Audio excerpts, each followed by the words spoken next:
Good morning, everybody, and thank you for joining us for this week's Bible study. As you can see, I'm sat outside of our family home. I thought a number of you watching would like to see her again after so many weeks away in lockdown. I just can't wait for us all to meet in there again and give thanks and praise and worship to our living Saviour, Jesus Christ, again together. This week we're starting a new series that should take us all the way up to Christmas.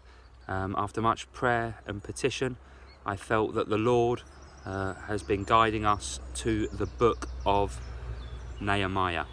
So we're going to be studying the book of Nehemiah together. This week I'm going to give you a brief summary and overview, and then next week we will start with Nehemiah chapter 1.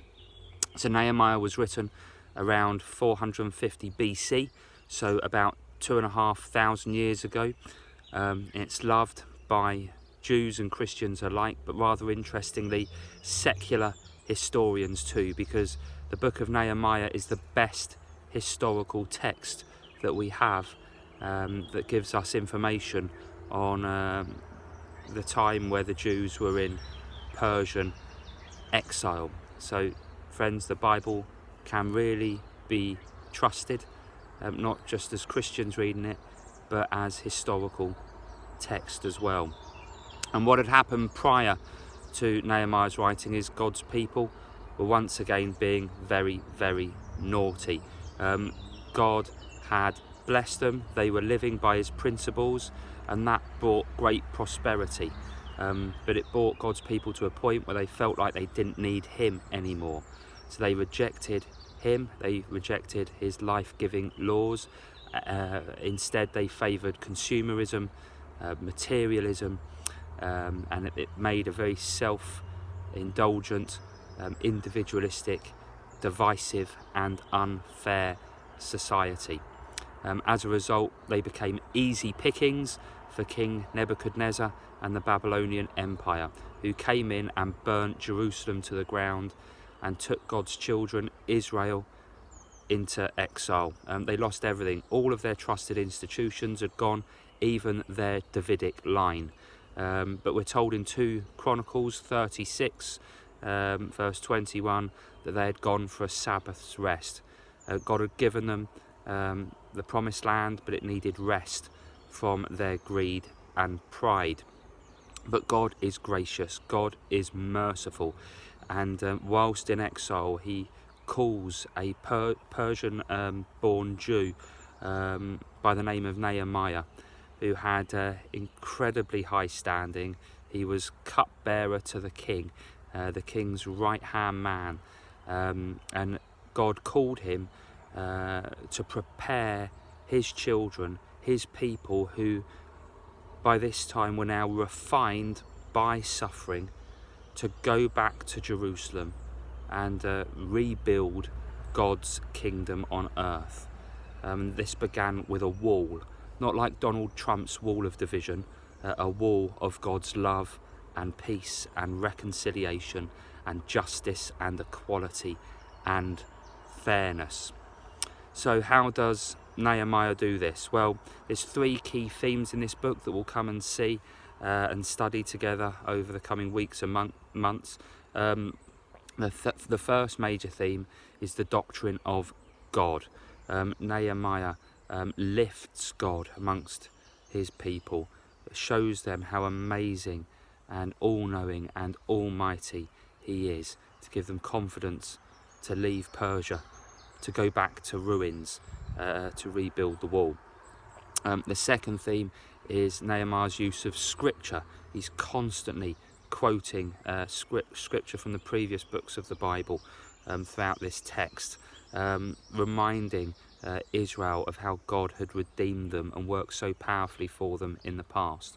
And then the third theme is one of leadership, or setting an example as God's children on a fallen earth. And Nehemiah really did set an example. He left absolute luxury to work on a building site. He was cupbearer to the king, his right-hand man in the richest empire in the world, and he chose to go to rubble and build a wall. And God calls his people to do the same, to forgo the self-indulgent, luxuriant Persian lifestyle, to become a servant of his community. And friends, I feel that this is relevant to us today because we are currently withdrawing from a 10-week Sabbath, a 10-week lockdown. Post-COVID-19, I believe as Christians, we're being called to do the same as what Nehemiah is calling out for in his book. People are hurt, people are exhausted, people are broken, and they are in pain. All their old institutions have gone or have let them down. They can't go back to normal because that previous normal before COVID is now dead, and they're lost and they don't know what to do. So as Christians, armed with love, I believe we are now being called by God to get out there and rebuild. Rebuild the wall of God's kingdom in Wales. Rebuild his kingdom of love and peace and joy and fairness and equality and reconciliation. That's all built, of course, on the cornerstone, that is Jesus Christ our Lord. He is King of Kings, and only his goodness can heal our land. Amen. Have a blessed week. I'll see you Friday night for Ask Pastor John on Facebook Live, and Sunday morning at 11 a.m. on YouTube and Facebook for this week's service. Please pray for me, pray for the ongoing work with the food parcel ministry, pray for all those frontline carers in the church. That's our NHS workers and our care home workers. Pray that they'll stay safe, and pray that this lockdown will be released soon so that we can come back and worship in church again and start building a wall of love. God bless. I miss you all. See you soon.